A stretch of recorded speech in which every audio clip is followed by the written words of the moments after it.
Hello. Welcome to The Robots Are Coming. I'm Verity, author and journalist at The Decoder, a website about AI news and tools. And this is Joey. I'm Bann, entrepreneur, and I have a marketing agency. And this is our guest, Ty Stevens. Ty, thanks so much for coming on the podcast. Of course, really appreciate it. Here in the darkness, having a late one tonight in this beautiful villa by the pool. Our usual podcast space was kind of taken, so we thought, why not? Let's have it outside. Do the Bali thing of doing a podcast in a villa. We also have our little friend as well, Miss Sushi, coming to keep everyone entertained. Yeah. So, Ty, I suppose we should talk a little bit about why we wanted to have you on the podcast and who you are. Now, you are 19, and yet you've made it out of Canada here, and you've already come on leaps and bounds in growing your own agency.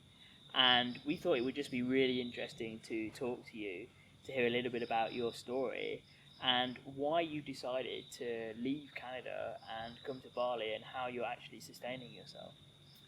Yeah, so I think my journey started last summer. I would say in May is when I had to move out of my parents' house. So I was 18 at the time, and long story short, basically I had to move out.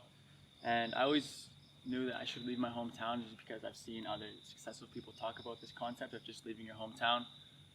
So when I had to move out, I had the opportunity to leave my hometown.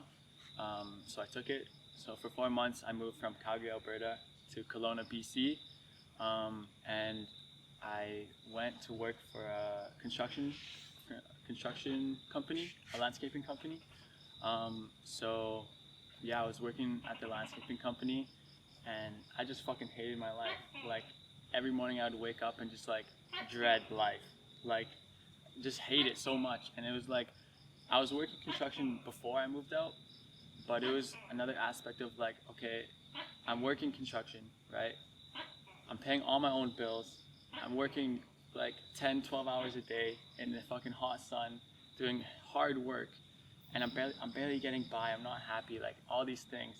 So I'm like I need to change, like I need to do something, right? And I didn't know where to start. So I kind of just went on YouTube, and I knew that you could make money online, but I didn't necessarily believe it or these type of things. And I always knew I wanted to be an entrepreneur. I mean, I've always been an entrepreneur since I was a young kid, always flipping things, starting businesses, this and that. But then after high school, I just kind of like, I didn't do anything. I just started working a job. So yeah, like I said, I didn't know where to start. So I took to YouTube, and I found a video from Iman Gadzhi talking about the different business models, different online business models, and which one is best for you in your current situation. So it compared to like dropshipping, Amazon FBA, this and that. And then the best one was, of course, the agency. I mean, of course, in his video, the best one is the agency because he sells an agency course. But it still was the best one for me at that position because to start an agency, you don't need any capital. And I already had the skill of graphic design, which I could then stack with marketing and then in turn start my agency. So this is a social media agency? Yeah, social media marketing agency. So basically, I got this idea, and then I was still working. And then one night, I don't know, I don't know what happened. Like it was like a really bad night for me. And I went on a walk and I wrote in my journal like social media rebrand plus logo or something like this. And then I went on Facebook groups and I just like typed in, I posted something about like, is your brand struggling to market itself on social media, blah, blah, blah. And then the next day I got my first client. So I did like a logo for her. And I was going to do more, but she just wasn't a good client. It's someone I didn't want to keep. That was my first business lesson. It's just because they give you money doesn't mean you want them to. But then, so that day when she decided to get a logo from me, I went to work again, and terrible day again.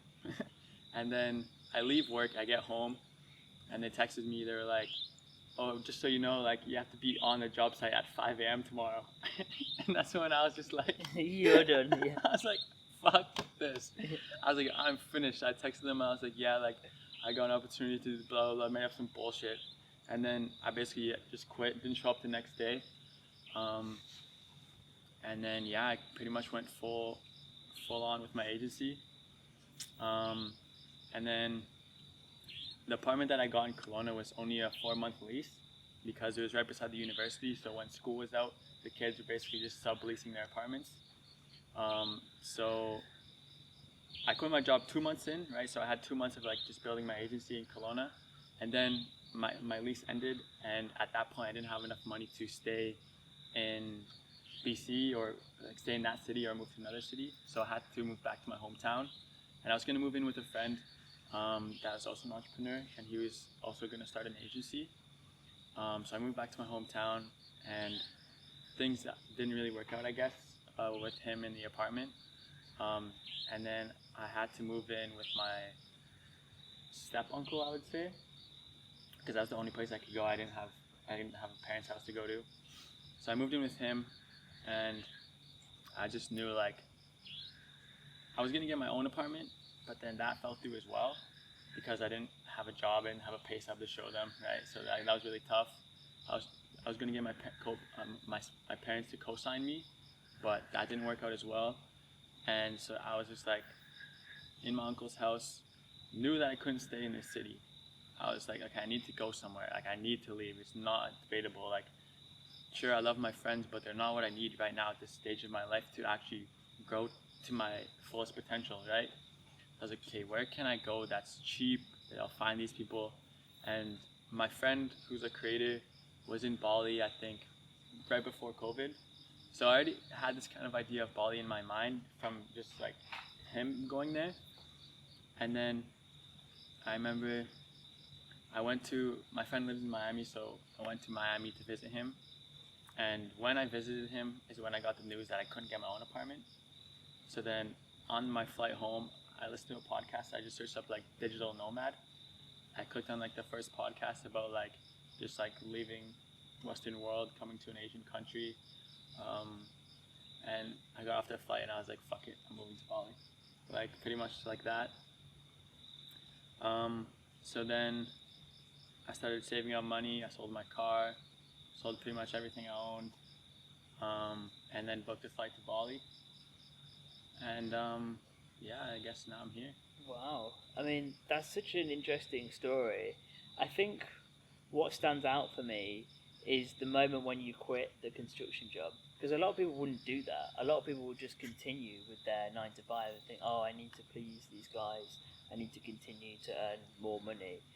Talk us through that decision and how you ended up in that headspace where you're actually like, do you know what, this is bullshit. Yeah, so for, I would say, years leading up to this moment, I was consuming like entrepreneurial content, right? I was listening to guys. The only reason I actually worked construction was so I could listen to podcasts, like business podcasts, and I was working construction for about a year. So I was listening to 2 to 3, even 4 podcasts a day for like a year of like all just like business, right? And like mindset, these type of things. So I guess I already had like kind of an entrepreneur mindset, a risk-taking mindset, and I kind of just realized like it's just a fucking job. Like I could always go back there and get that same job or another job just like it.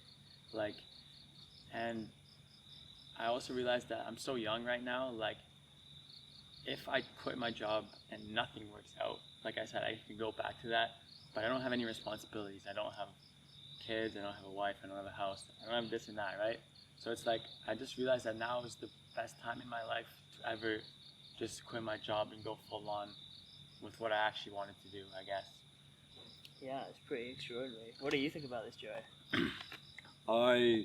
It's funny because I resonate a lot with what you said in the sense of when I was 18, 19 and I just finished college and I had an opportunity to go corporate at Apple, and same as you, something just clicked, and the days weren't getting better, the days just progressively got worse, and yeah, I very much in the same boat where it's like I just can't do this. I need to take drastic action, which is what I did, and it's really inspiring because for me, it's nice to hear that someone has been in similar situations and has had that similar mindset, because I feel like a lot of people at 18, 19, like you say, a lot of my friends back in the day, all they wanted to do was get an admin job or go to university or start an apprenticeship or whatever, and realistically their life's not starting for another 4 years because they're going through education, they're going to have that part-time job, whereas I was like, no, I want to start my life now, I want to travel the world, I want to do everything that I want to do. I don't want to wait any longer to get to that point. Sorry, what were you going to say, Joey? No. I was going to ask, how did you feel when you took the first step and actually got on the plane to Bali? Like, what were you feeling, and do you feel like you made the right decision? Yeah, so like when I was like going to the airport and like getting on the planes, it didn't even feel real at all. It was like just like fake to me. Like everyone's like, how could you do that? How could, you don't know anybody there? You don't know this, you don't know that. Like a lot of people would be super scared, but I guess I kind of like switched that part of my mind off, where I like just like I guess had no emotional like reaction to like what was going on. And then yeah, like when I got to Bali, for the first little while, I didn't know too many people, of course. I was going to the right places at the right time, which is, if you come to Bali, you want to meet people. You can go to the right places at the right time. But yeah, I still knew like it was the best decision I could have made. Sorry, you just moved the dog.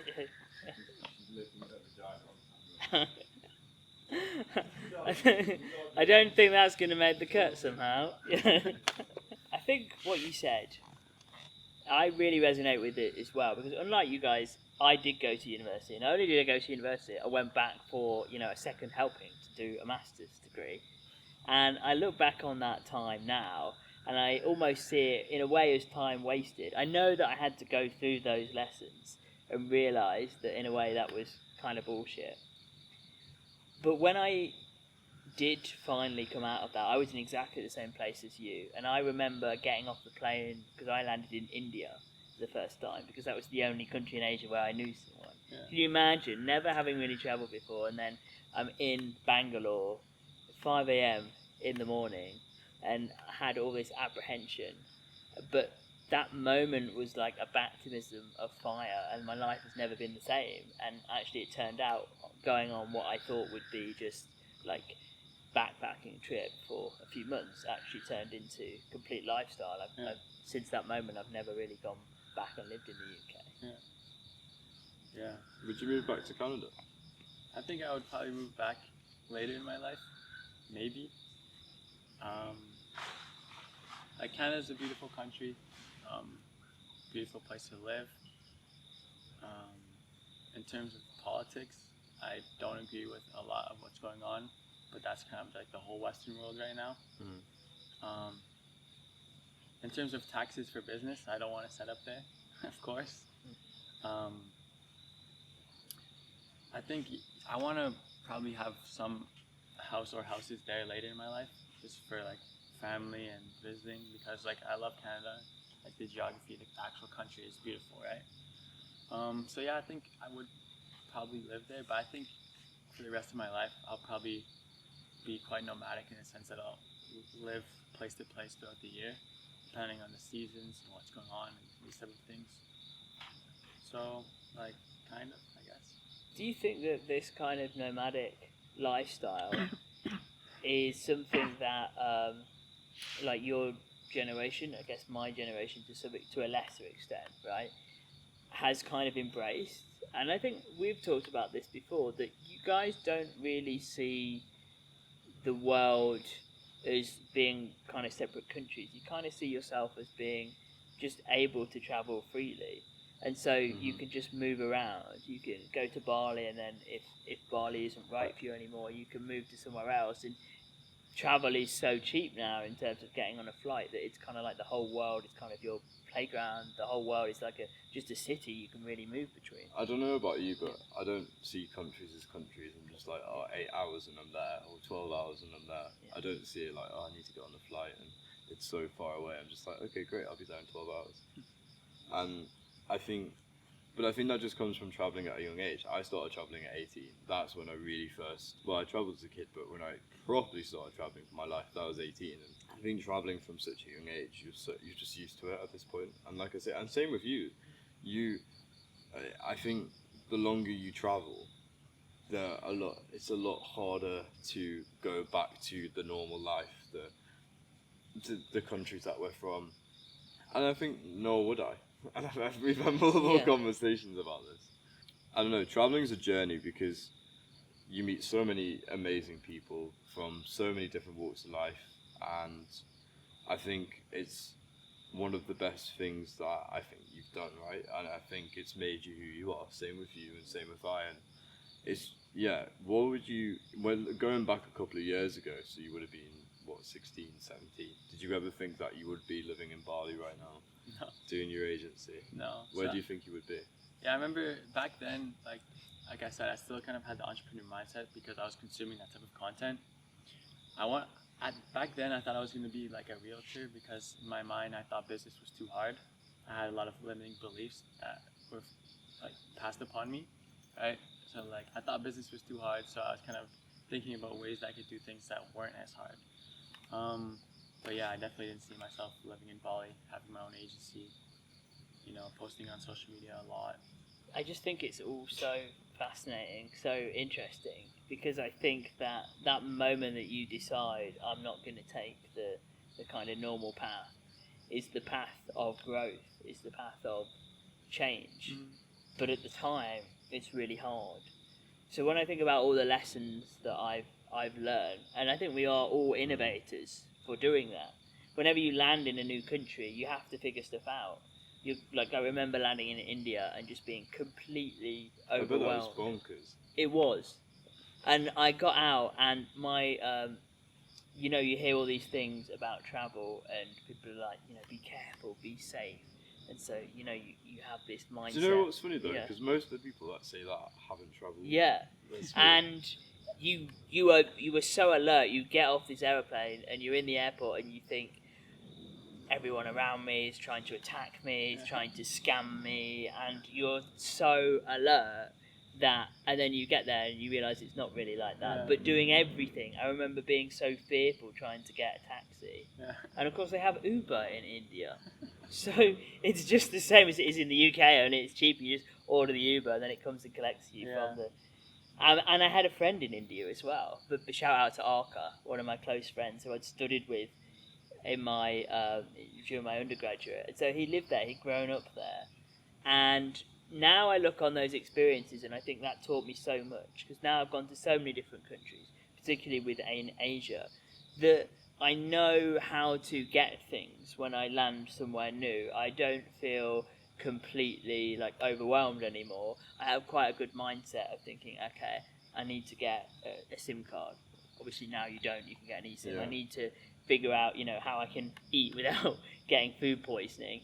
I need reasonable accommodation. I need to understand surroundings. I need to find friends that are, right for me. You make a really interesting point, because they say, there's a saying, you get so far out of your comfort zone, it becomes comfortable. And that's how I feel. If I travel to a new country, I'm not scared anymore. I'm just like, bring it on. And I think that is the one thing that has changed for me, is that when I was 16, 17, even 18, when I was your age, I was thinking about travel a little bit, but I was so scared to travel. I was like, I'm only going to visit these countries, because these ones... And now what I realise is, it doesn't really matter what you hear about a place, it doesn't really matter what you kind of see about somewhere. You're only going to know what it's like when you actually land there and you get there and you see it for yourself, and you see some of the problems that people have talked about within context, right? Yeah. Like I think people say something about a certain place, and then you're like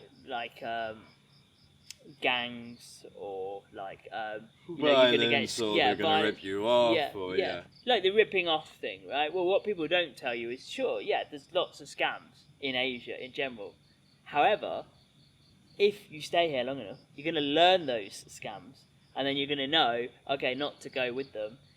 B, people share those scams online. So, like the taxi scam, which is where you get in a taxi at the airport, you don't take an Uber or a Grab, and what happens is they say, oh yeah, we'll take you to this hostel. Oh, by the way, yeah, your hostel burned down, so what I'm going to do is I'm going to take you to my cousin's hostel instead. Does that Which, happen? of course, that happens like all the time, and then you can't do anything during the taxi. So people have talked about that. People know about that scam now.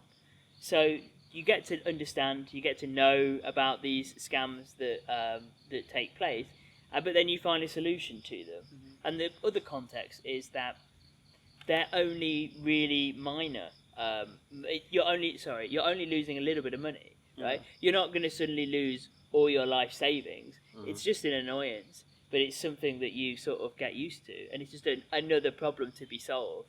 And I think in the West, sometimes we can, we're so focused on convenience, right? We lose sight of actually figuring out how to solve problems. I feel like there's two types of tourists. You have your tourists, and then you have people like us that are tourists. And I think there are the scams and the whole like tourist stereotype is for those types of tourists that are afraid or don't know what they're doing or unwilling to leave their hotel, or like people who go on all-inclusive holidays in countries and they don't leave the hotel to see what the country is actually like. Like, these are the people I think that get targeted the most, whereas if you go in with a bit of an open approach and understanding of, okay, things work differently, I think you just develop a sixth sense. I don't know about you, but like, even now it's like, I'll make sure that whether I'm getting a taxi or whether I'm getting a service, I'll try my best to kind of fathom out whether it's a reputable service first and then take it from there. I remember when I first got off the plane in Bali, I was like, everyone's coming up, taxi, taxi, taxi, and I was like, oh, how much, this and that, and then I ended up paying like way overpriced for a taxi. Second time I got off the plane in Bali, I just walked through all of them, smiled at them, hopped in my Grab and laughed. Same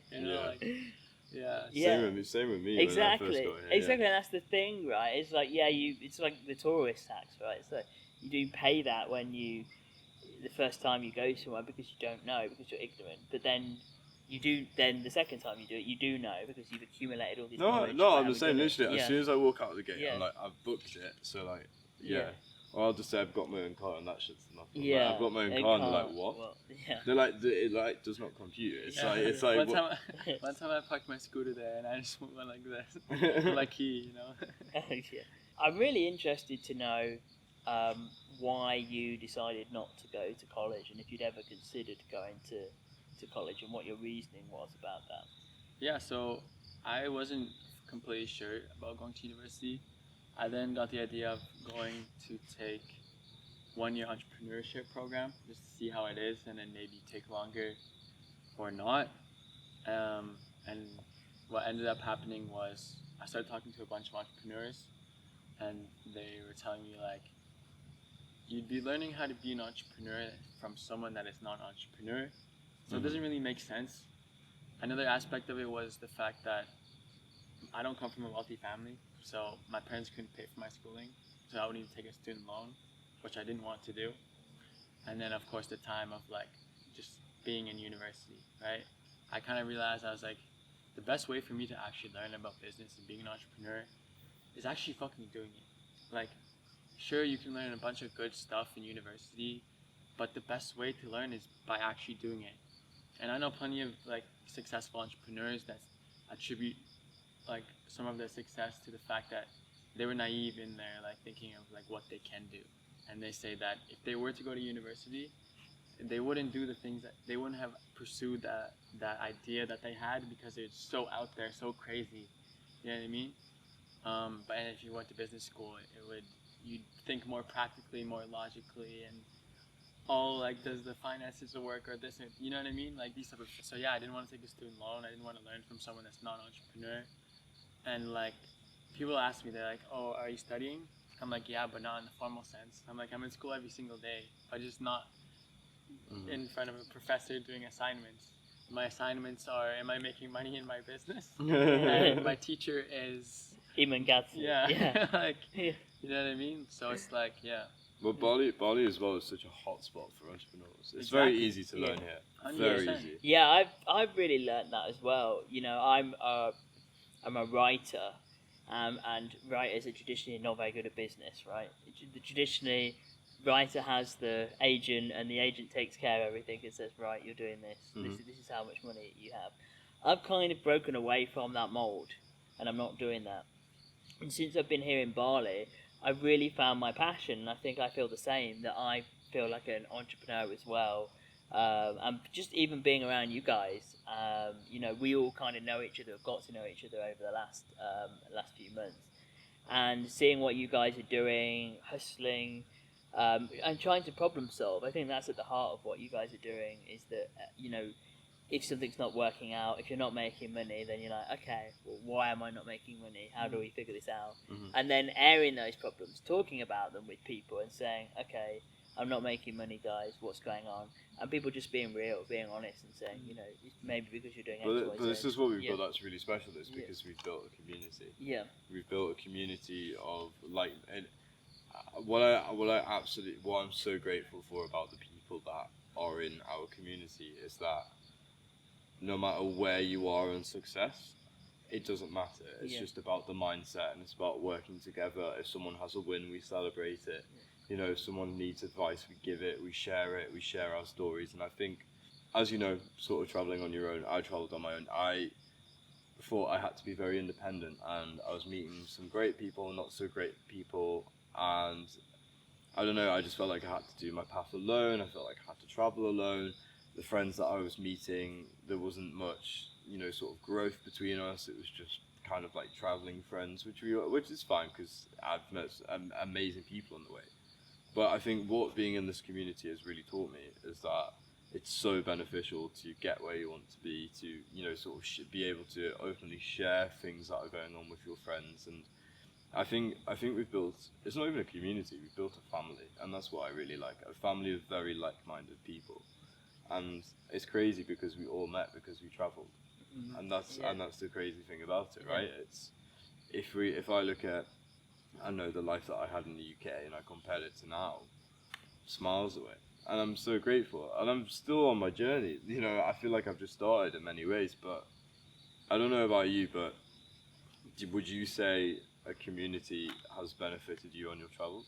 100%. I mean, I think that's the best thing about being in Bali. Like, yes, it's cheap, it's tropical, it's nice, but the best thing about being here is just having like such a condensed like population of like-minded individuals, right?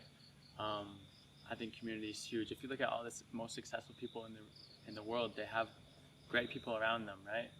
I think that goes with saying though that you should be individualistic in the sense that like you're okay on your own. Like you can do things on your own. You're okay on your own. If you lose everyone, you're still fine. But to still have that team and that community around you of like a support network, you know, like masterminding, all these type of things, just to like bounce ideas off each other, support each other. Yeah. Yeah, this type of stuff. And I feel like Bali's almost like a rite of entrepreneurship passage. A rite of entrepreneurship passage. It does feel very much like that. So, I feel like everyone knows, every successful person comes to Bali. Yeah. It's true. Yeah. And I think it's true what people say, that your net worth is your network when it comes down to it. 100%. Yeah. 100%. Like, like, I've been posting a lot of content, and I've been meeting a lot of younger people that are starting out on their journey, asking me for advice, and I'm like, why would you ask me? Like, I'm nowhere yet. But anyways, like, they're asking me for advice, and I tell them like, the two most important things are what you consume and who you surround yourself with. And if you're already talking to me, then I'm assuming you consume the right stuff already. But who you surround yourself with is huge, right? People will say, oh, I could be surrounded by crackheads, I won't become a crackhead. You might not do crack, but you'll live like them. You know what I mean? Like, it's in our subconscious mind that we pick up the behaviors, the habits, the routines of the people around us, the mindsets, everything, right? So the people that you surround yourself with is so important for growth in business, in yourself, just in life in general. Because like, if I didn't come to Bali, then my agency wouldn't be at the point it is now. I would probably honestly be working a job again because things didn't work out and I quit. But since I came here, I met so many new people doing similar things or the same thing, or and they gave me ideas. Oh, you should change this. Okay, yeah, that's good. Or they were doing something, and that sparked an idea in my head, and then now I'm doing this little thing different in my business. But just, and also it's the factor of like not feeling alone, because like when I was in my hometown, I was the only one out of my direct friend group that had a business. So for me to quit my job and just be working on my business all the time was like abnormal. Right? And a lot of people in your hometown don't get it. 100%. They just don't get it. But here it's like being a tourist and not working is abnormal, right? Yeah. So it's like everyone around me is constantly working, constantly improving. So I'm doing the same thing, right? Whereas like it's hard in your hometown with your old friends to almost isolate yourself and do those things, because you'll always get dragged back out unless you have insane discipline, which, let's face it, most people don't have. Because I mean, it's hard. Like, those are your friends, those are the people you know. You say, oh, I don't want to come out. Oh, come on, bro, it's just one bump. This, you know what I mean? Like, just things like this. But it's just like so much easier here to do everything that you know you should be doing. It's like, it doesn't feel like I'm like, I have to do it. It just comes naturally because of the people I surround myself with. I have a question for you. Do you think that people like the fact that you can have access to people like Iman Gatsi and these YouTubers who are entrepreneurs, and you have all these courses that can teach you about this, do you think that is maybe what is setting your generation apart, and why so many people now are making this choice who are your age to actually come out here and start their kind of business? Not even here, other parts of the world. Whereas you think about 10 years ago, even 20 years ago, right, people wouldn't have access to that, so they would never even know about it. They wouldn't be able to change their mindset. Yeah, yes and no. So like, yes, in the sense that guys like Iman Gatsi are the reason that I'm out in Bali, and then no in the sense that all my friends back home know who Iman is. They follow him. Yeah. They watch his videos. Yeah. But what are they doing? Not taking any action. Exactly. So it's like there's this aspect of like mental masturbation. It's like you can watch all the videos in the world, you can watch all the books, and you can read all the books in the world, but the biggest part is just to get started, just to take action. So yeah, yes and no, I guess I would say. Well, on the back of the question that you asked, I'd also say that a lot of people, especially if you look at our hometowns, a lot of people are trapped in the sense of mental traps. You know, sort of everyone, like, for example, we've just talked about the benefits of community, and when you're in the right community, it can fulfill you to be amazing. But when you're in the wrong community, which most of these towns and villages are, the morale's down, you know, sort of everyone's not doing anything, people are stuck in the same routine. It's very hard for people to find even just that little bit needed to push themselves. It's just very difficult. And I look at everyone who I surrounded myself around between 16 and 18, and that's before I left the UK. And the scary part is, out of everyone, like hundreds of people that I knew between 16 and 18, I'm the only one that's doing something, and I'm the only one that's still doing something. And even though I'm technically 4 years into this, and I'm 4 years into my entrepreneurial journey, and it's crazy for me because my friends are still in the same boat. They're just in different jobs, but the mindset's still there, the environment's still there. It's crazy, and I think that's one of the reasons why I resent going back home so much. Well, it's not even home, going back to the UK so much, is because for me, and I don't know how it feels for you two, but like for me, it feels like I'm just stepping back into a time machine of where I once was before I found that little bit to push myself. Yeah, that's exactly how I felt after I left my hometown and then came back. It's exactly how I felt. It's like all the progress that I made, I just feel like it was like, where did it, like, It literally just pulls you backwards. Yeah, Like, what the fuck? exactly. And it's like when I was out of my hometown, I was working on my business. I wasn't going out. I was doing everything good. But then I moved back to my hometown, and now I'm going out again. And now I'm not working on my business every day. And now I'm doing all these like things. And I think, yeah, I definitely resonate with that, because like if I do go back to Canada, I'll go back home, but for a brief period to see family, maybe some friends. But I would not stay there for a while. whatsoever. What I about feel you? exactly the same, and it's really interesting when you go back and people treat you as if you're exactly the same person as you were 3 or 4 years ago. That's crazy. Even though you're not, and they're doing exactly the same things, and they reference stories as if time has not gone by, right? Of when you were kind of at school together, or when They're just stuck this in this happened. like automated loop. It's crazy. I just think it's this 9 to 5 idea. This idea that you're going to go to one job, you're going to do this 9 to 5 every day. It's soul destroying. It's crushing, and I think it's completely untenable. And I think people's lives are just flashing forward before their very eyes, and then 100%. they haven't achieved anything. Not only haven't, but they're being sold the lie that they have achieved something, Yeah. that they have that by getting a mortgage, getting married, getting a house, getting all of these things. But that's to drive a nice car to Yeah. work. Yeah. yeah. But that's all to me. That's all entrapment. You know, Yeah. when I see that, I think I don't want that life at all because it's monotonous. It's boring, Mhm. and you can't change it. Right? You have to go to. Imagine for a moment you're still doing that construction job Yeah. that you were doing. Yeah. Right. You'd have to go there, and maybe you've got promotion by now. Maybe you're the manager of that place. But I remember I've read so many things on the internet where I think it's Christian Lost LeBlanc, the influencer. One of my Shout out. shout out to him. One of my great heroes and inspirations. He said that he followed all the kind of the path. He got a job, a very well paid accounting job, and then he saw people above him who were kind of in their 40s, and he just had a total breakdown because he thought that's going to be me, Yeah. and I don't want this, even though I've got more money. And people get in that mindset, they upgrade their lifestyle. So every time you get a promotion, then bigger house. Mhm. But what people don't realise is that if you keep upgrading your lifestyle, then you're not really any wealthier Yeah. because your outgoings are increasing as your income is increasing, and there's not that gap there. So Mhm. you're not putting any money aside, and you're still on that treadmill. Can I ask a question? What are your friends doing now?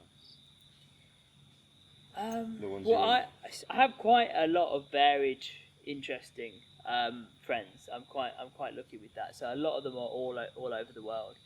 The people that I knew when I was at school, the school I went to treated, in my opinion, people very very badly, very harshly. And I met somebody on a bus that I knew of when I was at school. I wouldn't say that I knew them. And when I saw them, I was really happy to see them on the bus, and we were sharing stories about this terrible school. And she said they said to me, "You're gonna be no good. You're only, you'll be lucky if you get a job as a cleaner. That's all you're good for." They She said said that. that to They said you? the teacher said that to her. Oh wow. And when I saw her, she was like completely had a lot of confidence about her and was really happy. And she said that to me. And she said, "Yeah, that's what they said to me." And now I'm a teacher. I qualified. I left that school with no qualifications, and then I had to go and get the qualifications that I needed to get where I needed to go. But I think a lot of people took in what those teachers said about how they felt about themselves, and then unfortunately that kind of manifested. You really had to push against the grain if you didn't want to go there. I think you put it very eloquently when you said they're just nurturing people to basically be factory workers. Yeah. So if you have any business entrepreneurial, want to think out of the box, then that's it. Do you know it's funny because I never actually finished my I did business at college and I didn't even finish it. One, I had a really bad car crash and milked the fuck out of it, so I didn't have to go back. And two, they just told me that I wasn't good enough. And even like my mum, I don't have the best relationship with my mother, and she was like, "Don't go to uni because you can't do it." And that's the only time I'm actually like, "Do you know what? Fair enough." Like, for her to tell me that I can't do uni, which put me off, did me wonders. But the idea is like, even now, I'm 22. I've done more in my life in 4 years than generations of the people who told me I couldn't do anything and won't amount to anything. And that's a very bittersweet moment because I feel like people's words do stick, and I feel like especially from a young age, the teacher telling you that you're going to end up being I don't know, fucking cleaner or like something. I think it can stick to you, because you're right, like you said about that girl that you met on the bus. She was the most confident person.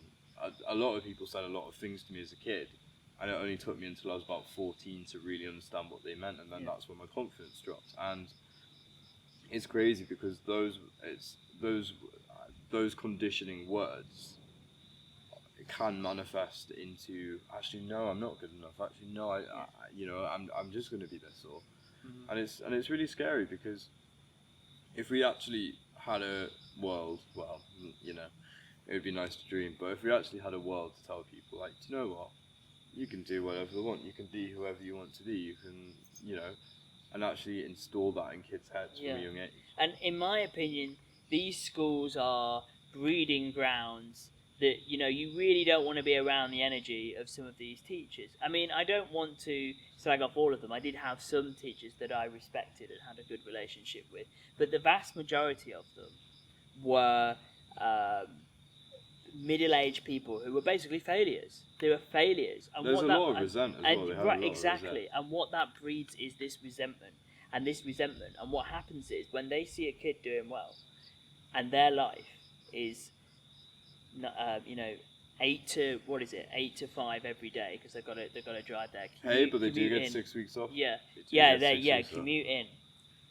They've got to teach a bunch of They've kids. got to do homework outside of school. Yeah. And they've got to mark all of the books and grades and stuff. And they've got a mortgage, and they've got kids, and they can't get away from it.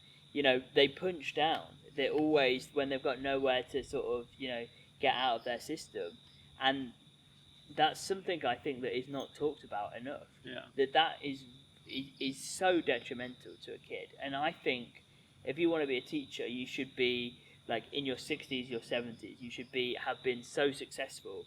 You don't really even need the money to be there. You're just imparting your wisdom on people, and that's why I think that, like, YouTube and these entrepreneurs who are able to share their story and their wisdom with people as an antidote to that is really, really so powerful.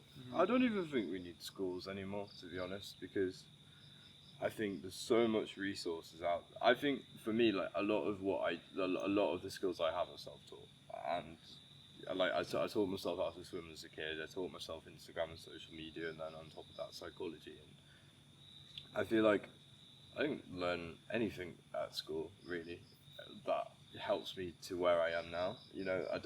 I don't use Pythagoras theory. I don't like, none of the calculations I have to do can be done with, like, there's a calculator for that or whatever. But I think schools are like old now. They're like old news, and I think if you give people the right tools, they'll find their way to self-learn, and I think that's who we are as humans. Whereas you're right, schools these days just train you to be an employee, the perfect employee. Yeah. You go to school to learn about business, a college to learn about business.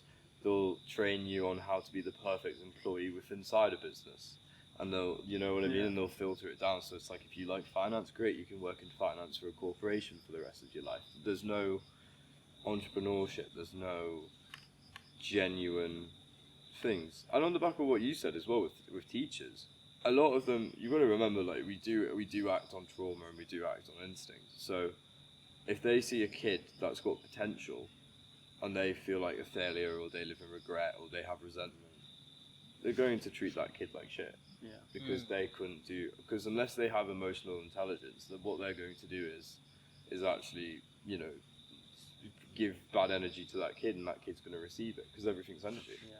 Yeah. What was school life for you? I think a lot of, like, back to what you guys were talking about, like, teachers and how words do hurt. I think, like, all the time, when people are expressing negative things outwards, it's just a reflection of what's going on inside, right?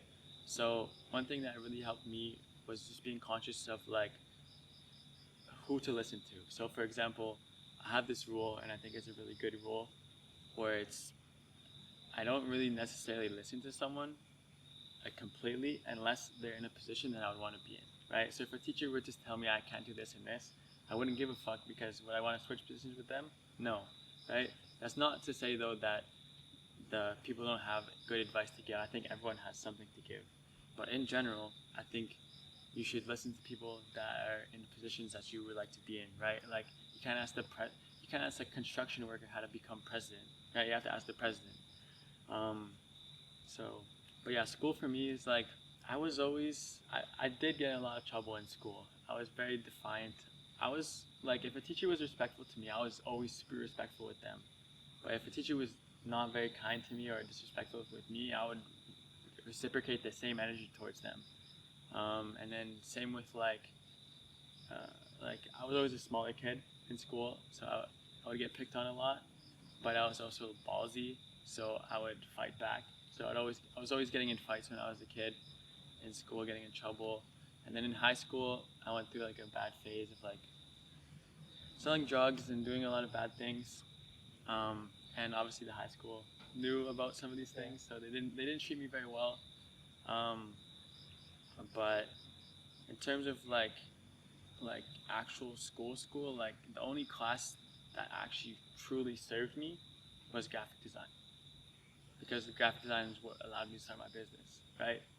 Math, like you said, the only math that is actually useful that was taught to me in high school was the lowest level of math.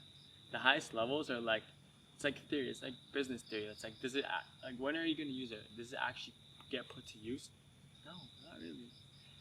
Um, so yeah, I honestly couldn't wait to get out of school and just like do my own thing.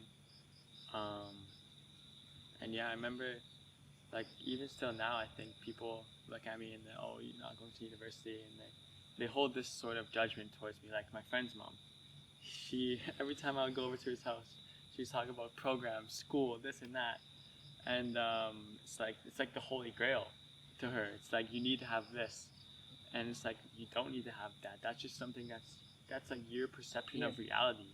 That's not what's actually reality nowadays. And funny enough, my friend, like her son, is pursuing a music career, and you can see how she thinks about that. Um, Well, yeah, I totally agree with you, and I'll tell you a story about my time at university. Because I did my university, and then I went back and I did a master's. I did a master's How long was the gap between the finishing gap uni and was doing about your masters? I think a year. I think 1 year. So I took 1 year out where I was really just freelancing for newspapers and magazines, living at home. I was trying to pursue those corporate jobs in London, kept applying, kept getting nowhere. You know, any kind of job in the media that I was kind of interested in, and nobody wanted to know. But everybody would employ me on a freelance basis. They'd be happy to let me write for newspapers, write for magazines. But for some reason, I just couldn't break into this circle. So I thought, right, I'll go back. I'll do a master's in history. It's a subject I'm really interested about, and they've just released student loans for a master's degree. So you could take out a loan of 10 grand, and you only had to pay it back when you were, I think, earning over £30,000. So I went there, and the lecturers went on strike for 6 months of the year that I was there. They at one point they were going to refuse to mark any of the essays I was doing, and they had some dispute about the pensions that they were there. But it taught me an awful lot, because they wanted all the students to basically die as martyrs on the battlefield, and they said all the students actually have to support all the lecturers, even though they're cancelling all our lectures and not giving us a refund from our tuition fees. And I didn't get the support I think I should have had on my final dissertation project, so I didn't really get the mark that I wanted. And it became very, very political, and like everybody, all the lecturers were really very, very sort of left wing, and they wanted the students to support it. And I felt it was really, really difficult to speak out against that. And it taught me a lot about the kind of just how far the pendulum had swung to a point where it just wasn't reasonable anymore. And I think what was going on there was like that was about 2018, and I think it's since seeped out into the political discourse of the wider public, and people could kind of see it now.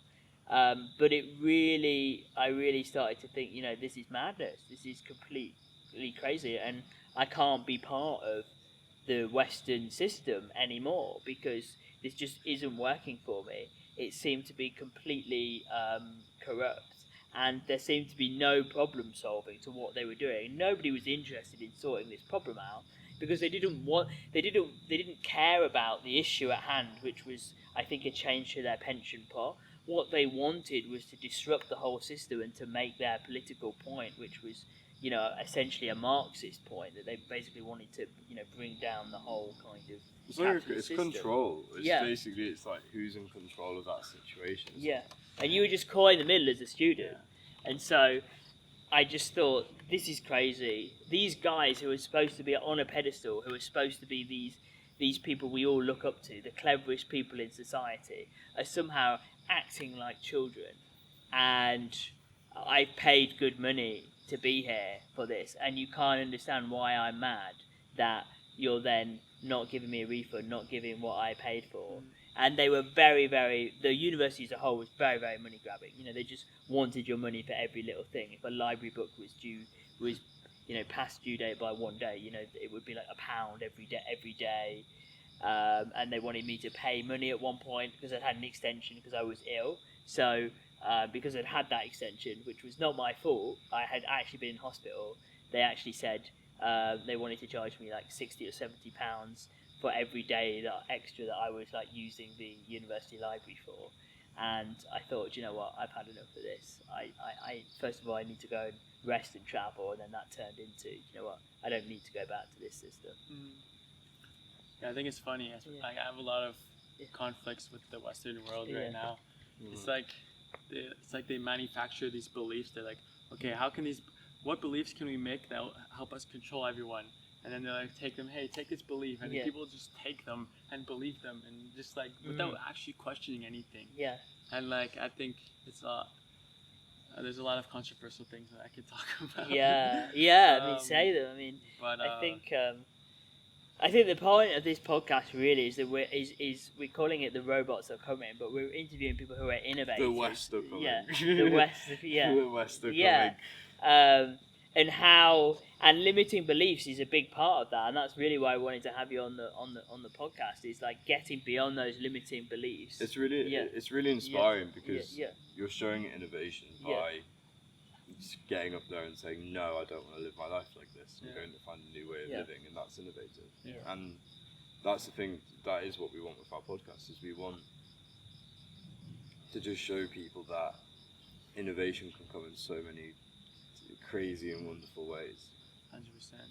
I think with limiting beliefs, like, I was not conscious of any of my limiting beliefs for a long time. Like, I told you that I didn't think I could do business because it was too hard. And it was only until I started reading and listening to podcasts. Shout out Stephen Bartlett. I'll be on Diary of a CEO soon.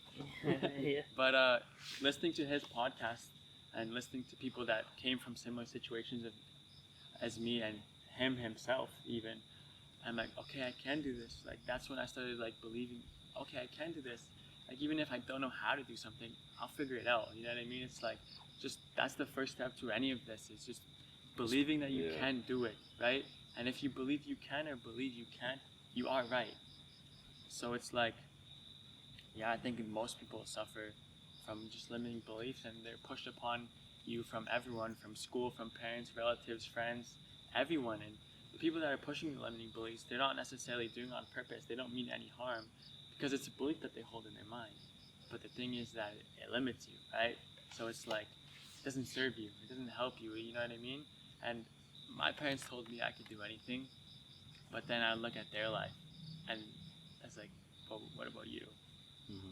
You know what I mean? So it's like, although you can tell kids that they can do everything, I think kids learn from doing, from seeing, right? That's how I learned the biggest things. It's not from what my parents told me. It's from watching them and seeing what they do, how they do it. That's how I actually learned. I think one of the things that really struck me when I was doing my masters and during this dispute was that these lecturers were constantly saying that basically they were hard done by, they didn't have enough money, and that this change to their pension was absolutely awful. and they would continuously talk about how they didn't have enough money, but they'd never do anything about it, and they'd never enter the entrepreneur space, and they don't. What I came to realize is that they don't realize how much knowledge they actually have.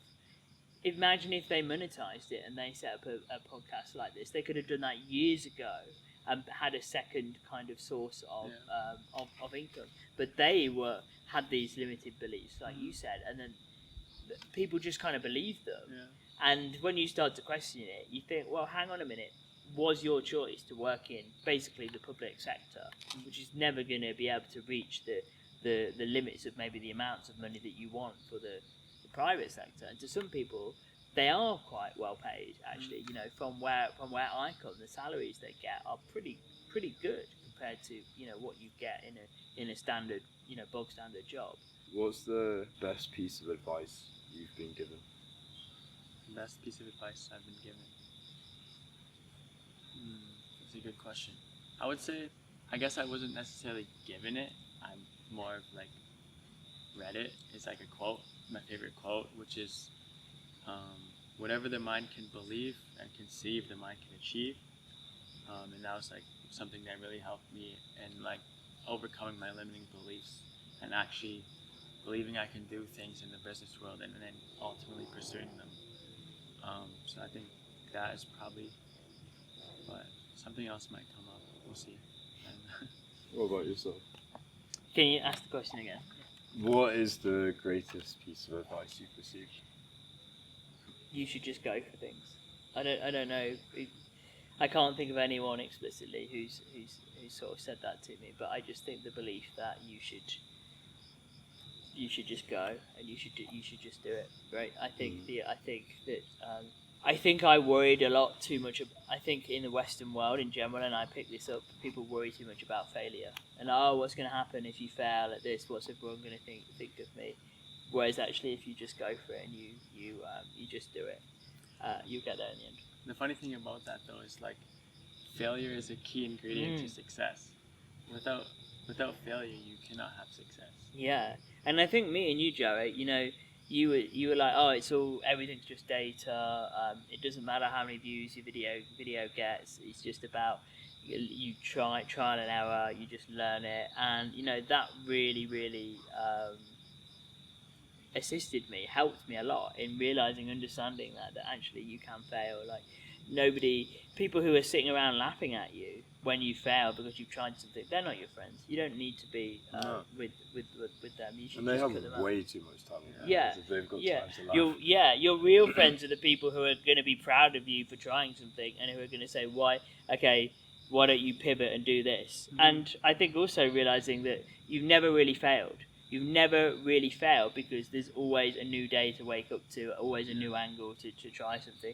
You only fail when you, like with this podcast, we're only going to fail when we stop posting and when we stop doing it, right? Yeah. Because there's always going to be another episode, there's always going to be another chance to increase the engagement, to get people kind of watching, interested in it.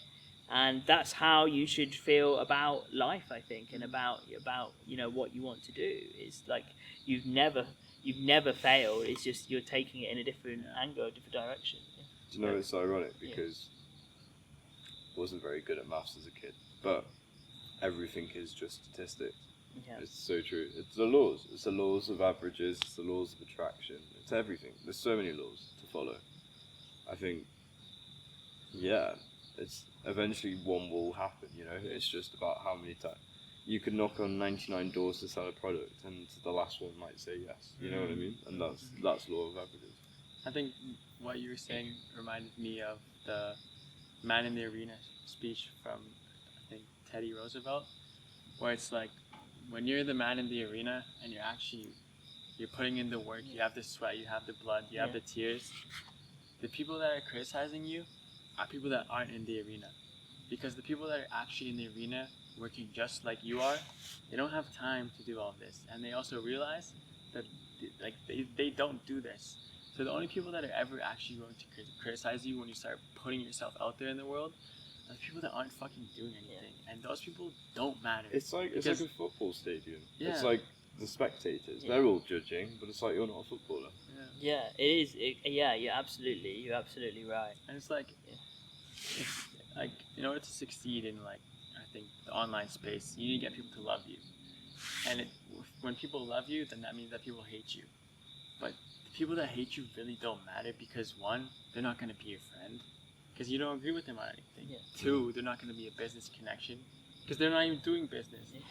Three, they'll never become a client either. So it's like anything, like these people you just don't want in your life anyway, so they don't fucking matter. Sure, of course, a negative comment can hurt or whatever, but it's like, Hate makes a video go viral. yeah, It exactly. really does. Hate's Yeah. just statistics. Well, exactly. I mean, I Yeah. love your kind of attitude to it. You're like, yeah, come on, Oh, no, hate me some more. No, honestly, I'm like, come on, I'm nearly on a million Say the views most now, come on. controversial Yeah. thing you can to wind people up. Yeah. Yeah, exactly.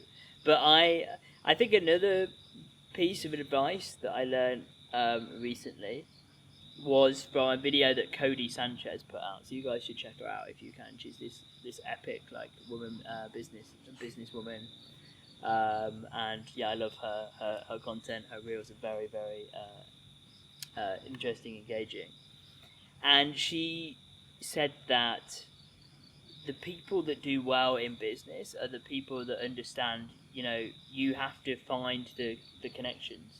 That if you can understand it's who you are in a room with that is going to help you because you are the product of the 5 people that you're most surrounded with. So if you can just find a way to get into the room with the right people, and that doesn't mean like I need to be in with billionaires that I don't kind of agree with or I'm not aligned with their values. It's like the people, the most influential people who are going to do what you want to do. Eventually, you'll become like them because you're just learning from them. You're seeing what they're doing all the time, and I think that like networking is just completely undervalued and it is in some ways a shame that the world doesn't work in this way, that it's just a talent pool and people apply for a job based on like merit. I think it is the case that people want to work with people that they actually like with. People just don't want to do business with people that they don't like. So I think over the next few years, that's something that I'm really going to work on and sort of take to heart, is like how do you kind of get to the next level? How are you always expanding your network? Are you just still standing still, or are you actually moving forward, growing your network, getting to where you want to be? The best advice that I've ever had, and it's not really constructive, well, it depends where you take it, is invest in water. That's one of the best advice I got. Why invest in water? Invest in water, because water will become a currency later on. My dad in says life. the same shit. Huh? My dad's been saying the same thing for years. Literally, he's like invest in water. Whether it's a water plant, whether it's a lake, invest in water. And I was like, okay, so when I'm in a position where I can invest in water, I will. Come to Canada. There's tons of water. Yeah, not a big fan. But yeah, UK and anything Commonwealth related is just a no-go for me, unfortunately. But advice. I think what I find with my life is because I've been going 100 miles per hour for the past 4 years. 4 years feels like 40, but at the same time it feels like it's gone so fast I haven't been able to stop and reflect as much as I would like. Just do it. Because if you do it, you're a step closer. Yeah. That's all it is. It's not about the end goal. I think the end goal just comes automatically, and I think this is what a lot of people don't realise. Like, people chase money, but money's a byproduct. Like, people chase the end goal, but the end goal's already on its way. I think the hardest and the most successful thing you can do is just do it. Yeah. I think people don't really understand how money is generated, how money is created in society. Like, money is generated when there's like significant value that's been generated. So the more value that is there, the more value that you are bringing, that you are giving, and that comes when you're really doing something that you love and that you enjoy, and that other people can get value from, and that's when money is generated, because money is an exchange of value. And I think people too often have this scarcity mindset that money is just a thing that they need to kind of hustle to get, rather than actually looking at, well, why are people going to actually pay you for something Chasing money is not fulfilling, and it doesn't make you any money. Yeah. Whereas if you chase your passions, it just comes as a byproduct. Yeah. I think back to what you were saying about the result isn't, or the goal isn't like the thing. I think Earl Nightingale has a really good definition of success, where it's like, success is the word. Success is the progressive realization of a worthy ideal. So it's basically just doing it. By just starting to go after that thing, you are already a success. If you have a goal and you're going towards it, you're a success. You know? And I think that's really good. I totally agree. Well, I think that comes to a nice end. I think it does. Yes. Yep. Thank you so much for coming. Yeah, you've shared some really insightful wisdom today, my man. Thank you. Absolutely. Anytime. And thank you so much for watching. Please like and subscribe. What's the YouTube? Yeah, like and subscribe. Or I don't know. Joe, yeah, I think it's very late at night, and Joey doesn't know what he's talking about. But you can like and subscribe to our YouTube channel. The robots are coming. You can find us on IG, which is robots.r.coming. And yeah, have a good night. Thank you for joining us today. Ciao. Comment your best piece of wisdom that we said in here. Yeah. Comment box inside here.